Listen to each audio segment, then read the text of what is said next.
halkan aan ku suganahay waa magaalada Dhadhame ee xarunta degmada Baabil ee gobolka Faafan gaar ahaan waxaanu kaga suganahay suuqa weyn ee magaalada Dhadhame suuqa toddobaadkiiba wuxuu ka shaqeeyaa hal maalin oo loo asteeyay maalinta Axadda ama se lagu magacaabo maalinta Gabayaga maalinta waxaa isugu yimaada shacab kala duwan oo ka soo kala adeeg doonta ama se khayraadkooda iyo waxyaabaha ay ka ganacsadaan ka soo iibgeeya degmooyinka ama se qabalayada kala duwan ee hoos yimaada magaalada Dhadhame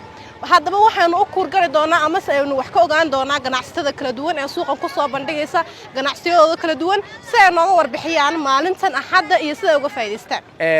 waxa galeeya lagu kala iibsadaa barbar lagu kala iibsadaa ayu nooc ganacsi ah waa la keenaa waa maanaasiilad meel ari ah marka ganacsiga magaalada waxay leedahay wax kasta oo yacna ari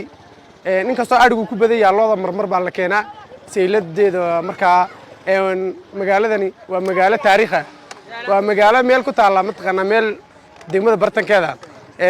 kagana dhow meel mataqana dalxiis loo tago maroodigu ku dhow yahay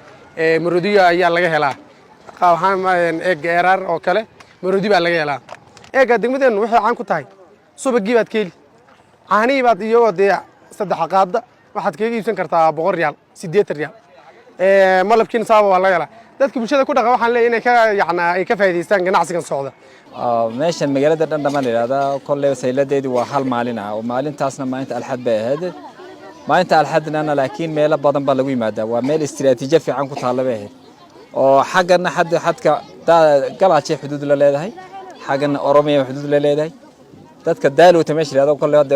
juqraafiyan wad fahmaysan marmalena marka daalowta daaqatay waxa dhaxaya galaaci marka leedahay dadka halka jooga halkan ku soo safra maalinta Axadna waad arkaysan maanta dadka aad bay wasiir mashquulsan yihiin aniguna maanta soo kale maanta oo kale alxamdulillah waan yar shaqeysana oo shaqay wax yar nolol maalmeedkana aad baan ka shaqeynaa marka waxaan yar u baahnaa in la xoojiyo oo ayaama kale lagu daro maadaama saylad weyn oo tahay oo labada togna u dhaxaysa oo toga erarliyaada iyo daaqada u dhaxaysa kan meesha mar jooga ma taqaana inta badan kuwa beeralayda ka soo saara tamaadka noqoto qajaha noqoto meelo badan ayaa maxayda ka soo qaadaan tamaadka malabka subaga waxa laga helay magaaladan aan ma jirto hadhuurka caanaha geel ha noqoto iyagu caan bay ku tahay dhinaca caana geel ha noqoto adi waxyaalo badan oo meesha maxayda oo laga hela nin walba wuxuu isagu markaas ama wax soo saarka ugu badan yahay wadankan wax soo saarkaas inta badan meesha la soo tagaan shaqada maalinta Axadda dad oo dhan baa isku yimaada oo keena baadiyaha oo dhan baa adhiga iyo wax walba keena maalmaha kale waxa weeyaan inta gabayaha ayay kaga duwan tahay gabayahaas wax badan baa naga soo gala faa'iido badan baa naga soo gasha waxyaalaha kale la soo bandhigo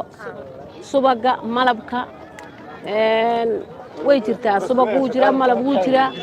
waxyaalo badan baa laga helaa oo baadiyaha ay keenaan shaqaduna sidee doonto haatee laakiin maalmaha kale waxay ka fiican tahay maalmaha Axad oo kale maalmaha kale inta soo san jirin saas u fiicnayn adigu way nagu filan tahay sidaan rabo maalinta Axadda ma dadku zaid ay u badan yihiin macnaha safraan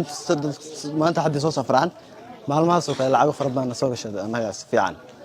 maalmaha kale laakiin maalmaha dukaamada magaalada ku dhex jirta kaliya taxan ay gaartameen inta marmiyigi maalmaha Axad kaliya tan biimaadaan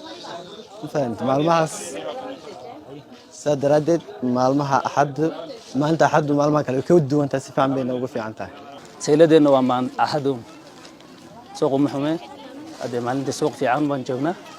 مالين تنوان شقي سنة مالين كله سوق مجيران حويان هذا سيلدنا وامدون مالب إيو حولي أري إيو حويان مع الجليدي بقى إيو مع الخضروين واحد كستوي شقينا أنا دار حيان وحنا كشغلنا يا أركي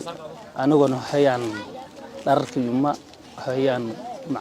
البجاج كسم خرطي واحد